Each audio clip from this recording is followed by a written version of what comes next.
Jangan kaget jika ada pendamping sosial datang ke rumah KPM PKH dan minta datanya. Kira-kira data apa yang diminta dan digunakan untuk apa? Nah, untuk mengetahui informasinya, simak videonya setelah intro berikut ini.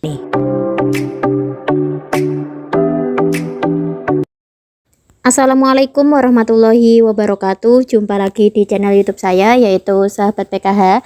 Channel YouTube yang memberikan informasi seputar dengan bantuan sosial dari Kementerian Sosial, baik itu bantuan PKH, bantuan BPNT maupun bantuan sosial lainnya. Nah, seperti biasa di kesempatan kali ini saya akan memberikan informasi terkait dengan jangan kaget jika ada pendamping sosial nanti datang ke rumah KPM penerima bantuan PKH dan meminta beberapa data ya.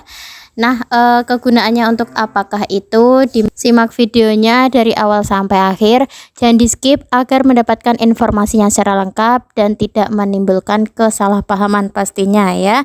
Nah, langsung saja untuk saat ini memang kami para pendamping sosial selalu melakukan terjun lapangan ya. Banyak sekali tugas-tugas yang mengharuskan kami survei ke rumah masing-masing KPM ya.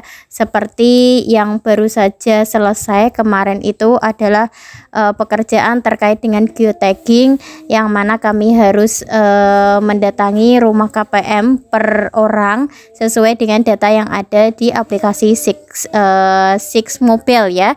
Jadi kami para pendamping sosial ketika melakukan tugas itu ada di Six Mobile secara online pastinya. Nah, untuk saat ini mendapatkan tugas lagi dan harus survei lagi ke rumah masing-masing KPM, yaitu TLHP atau tindak lanjut hasil pemeriksaan dari BPK, di mana ada terdeteksi nama-nama dari KPM ini terdeteksi bermasalah sehingga kami harus melakukan survei ke lapangan langsung dan memberikan beberapa pertanyaan serta harus melampirkan beberapa data dari KPM tersebut ya teman-teman ya. Untuk pelaksanaan TLHP sendiri ini dibatasi untuk di daerah dampingan saya, yaitu sampai dengan tanggal 24 September tahun 2023, yaitu besok ya. Nah, setelah deadline selesai maka tugas kami selesai, dan jika masih ada KPM yang didatangi oleh pendamping sosial, ditanyakan terlebih dahulu ya setelah tanggal 24, karena memang untuk deadline kami survei ke lapangan hanya sampai tanggal 24 ya teman-teman ya. Nah, dokumen yang kami minta yaitu ada KK, kemudian ada KTP juga, kemudian ada KKS, dan juga ada buku tabungan, yaitu buku rekening dari KKS untuk Bank Himbara di daerah dampingan saya kebetulan adalah Bank BNI. Jadi harus mengumpulkan itu semua ya. Kemudian kami foto, kami jadikan satu file, langsung kita kirimkan. Dan kemudian ada juga instrumen pertanyaan yang harus kami tanyakan kepada para KPM penerima bantuan PKH dan juga bantuan sembako ini. Salah satunya yaitu apakah bantuan tersebut diambil sendiri atau nitip ya. Jadi di dalam instrumen tersebut lebih ditekankan ada dua pilihan, diambil sendiri atau diambilkan orang lain, seperti itu ya. Nah, untuk ketentuan KKS ini dan juga bantuan sosial ini memang harus diambil sendiri dan harus dipegang oleh masing-masing KPM ya. Dan alhamdulillah untuk di daerah dampingan saya KKS-nya sudah dipegang di masing-masing KPM, dan ketika proses pengambilan bantuan juga diambil sendiri di ATM terdekat ya teman-teman ya.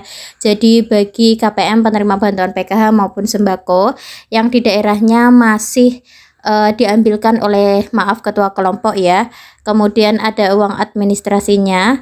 Nah, ini untuk KKS-nya kalau bisa dipegang sendiri dan juga uang bantuannya diambil sendiri saja ya, karena untuk aturan dari Kementerian Sosial ini KKS atau kartu ATM ini harus dipegang oleh KPM penerima bantuan tersebut sendiri, tidak boleh dipegang oleh siapapun ya. Untuk pengambilannya juga harus diambil sendiri di ATM terdekat maupun di mesin edisi. Nah, untuk saat ini sudah banyak sekali mesin edisi di desa-desa. Nah, KPM tinggal mengambilnya saja di mesin edisi tersebut ya. Jadi tidak perlu nitip ke siapapun, diambil saja sendiri. Dan juga untuk potongan ya. Ini setiap bantuan yang diberikan oleh pemerintah itu tidak ada potongan sama sekali ya, teman-teman ya. Jadi harus dipahami itu. Tidak ada potongan, KKS dipegang sendiri dan juga uang bantuannya diambil sendiri di ATM maupun di mesin edisi terdekat. Kemudian tidak semua pendamping sosial mendapatkan tugas ini ya, hanya beberapa pendamping sosial saja yang daerah dampingannya ada KPM yang harus dilakukan survei ini ya, yang datanya masuk di dalam data TLHP ini.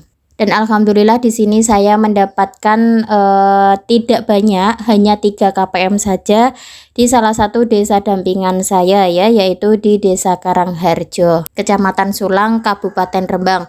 Dan alhamdulillah tugasnya sudah selesai. Kemarin saya melakukan survei di lokasi.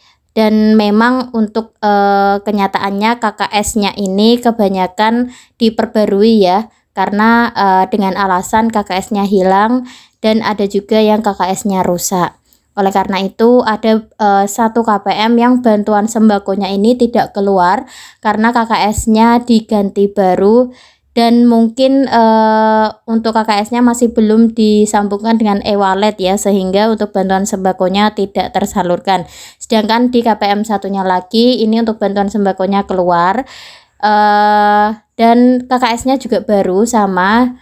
Mungkin ketika pergantian KKS ini sudah langsung disambungkan dengan e-wallet, sehingga saya mewanti kepada KPM penerima bantuan PKH maupun bantuan BPNT agar KKS-nya ini benar-benar dijaga, jangan sampai rusak, karena kalau rusak atau hilang konsekuensinya seperti tadi ya. Untuk bantuan komplementaritasnya ada yang tidak keluar ya, mungkin PKH-nya yang tidak keluar atau bantuan sembakonya yang tidak keluar. Oleh karena itu benar-benar disimpan dan dijaga dengan baik-baik ya. Baik, mungkin itulah informasi yang bisa saya sampaikan untuk saat ini. Jadi ketika teman-teman melihat kami para pendamping sosial sedang terjun di lapangan dan mendatangi rumah dari KPM penerima bantuan PKH maupun bantuan BPNT, ini tidak perlu kaget ya. Sudah saya jelaskan bahwa kami mendapatkan tugas untuk melakukan survei TLHP dari BPK seperti itu. Oke, terima kasih. Sekian, selamat sore. Wassalamualaikum warahmatullahi wabarakatuh.